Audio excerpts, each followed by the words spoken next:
Assalamualaikum warahmatullahi wabarakatuh. Salam guru penggerak, tergerak, bergerak, menggerakkan.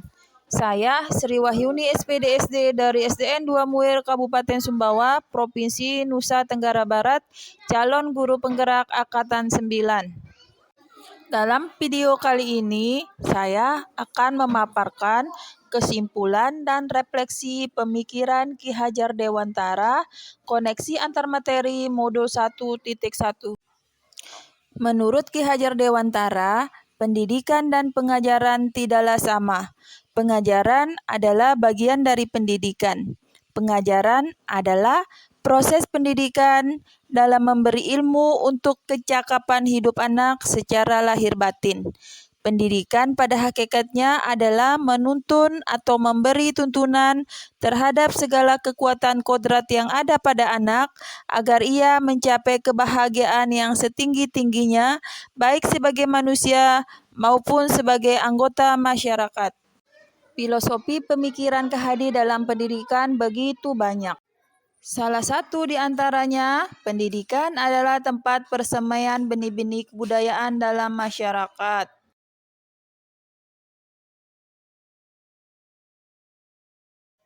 Apa yang saya percaya tentang murid dan pembelajaran di kelas? Sebelum mempelajari modul 1.1, saya sebagai guru sangat mendominasi pembelajaran atau teacher center.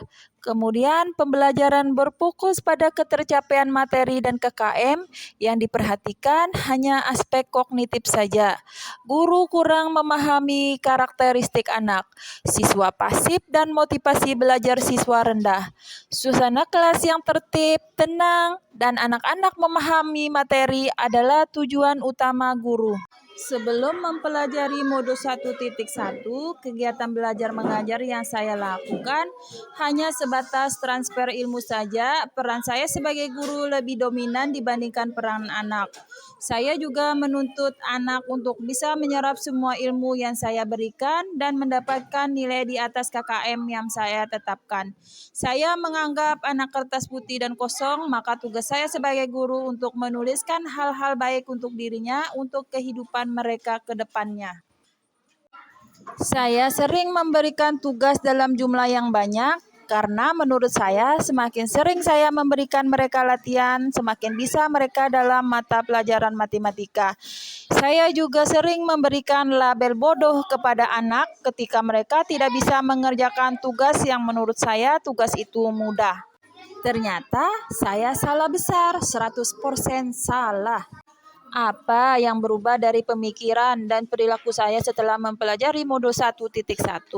Saya menyadari bahwa selama ini saya menganggap anak-anak hanya sebagai objek dalam pembelajaran. Kemudian sekarang saya hanya menuntun dan membimbing siswa, saya hanya sebagai fasilitator saja dan memberikan pembelajaran yang berpihak kepada anak. Karena guru bukan satu-satunya sumber pengetahuan, anak dapat mendapatkan pengetahuan dari mana saja seiring dengan kemajuan zaman.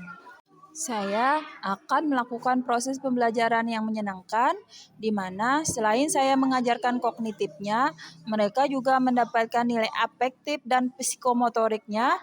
Misalkan kami melakukan pembelajaran di luar kelas, agar siswa dapat beradaptasi dengan lingkungan dan alam sekitar, dan mengetahui pentingnya keterampilan hidup dan pengalaman di lingkungan sekitar, serta memiliki apresiasi terhadap lingkungan alam sekitar. Saya juga akan melaksanakan pembelajaran sesuai dengan kodrat alam dan kodrat zaman. Karena anak yang saya ajar sekarang bukan seperti zaman saya sekolah dulu. Mereka mempunyai karakteristik yang berbeda-beda. Tiap anak sudah lahir dengan bakat masing-masing. Anak yang dilahirkan itu diumpamakan sebagai sehelai kertas yang sudah ditulis penuh, tetapi semua tulisan itu suram. Tugas guru untuk menebalkan yang berisi baik agar kelak nampak sebagai budi pekerti yang baik. Segala tulisan yang jahat dibiarkan agar jangan sampai menjadi tebal bahkan semakin suram. Apa yang dapat segera saya terapkan lebih baik agar kelas saya mencerminkan pemikiran Ki Hajar Dewantara? Yang pertama-tama, saya akan membuat kesepakatan kelas, di mana dengan membuat kesepakatan kelas, menciptakan saling pengertian antara guru dan siswa, mendorong dialog terbuka antara guru dan siswa, membantu menetapkan harapan yang jelas, dan menumbuhkan lingkungan belajar yang aman, menyenangkan, dan saling menghormati antara guru dan siswa. Kemudian saya akan menerapkan pembelajaran yang berpusat pada anak, yaitu pembelajaran yang memerdekakan anak. Setiap proses pembelajaran didasarkan pada kebutuhan dan minat anak, memberikan kesempatan yang seluas-luasnya bagi anak untuk mengkonstruksikan pengetahuannya melalui pengalaman belajar yang dirancang oleh guru. Saya juga akan menerapkan pembelajaran abad 21, yaitu pembelajaran yang mampu menerapkan keterampilan dalam berpikir, berkomunikasi, dan berkolaborasi. Mengubah pendekatan pembelajaran dari teacher-centered menjadi student-centered. Tujuan dari melakukan semua perubahan dalam pembelajaran tersebut sesuai dengan pemikiran Ki Hajar Dewantara adalah agar terbentuknya generasi bangsa yang mandiri, penuh daya kreasi, dan berbudi pekerti yang luhur. Terima kasih sudah menonton video ini. Salam guru penggerak, bergerak, tergerak, dan menggerakkan. Wassalamualaikum warahmatullahi wabarakatuh.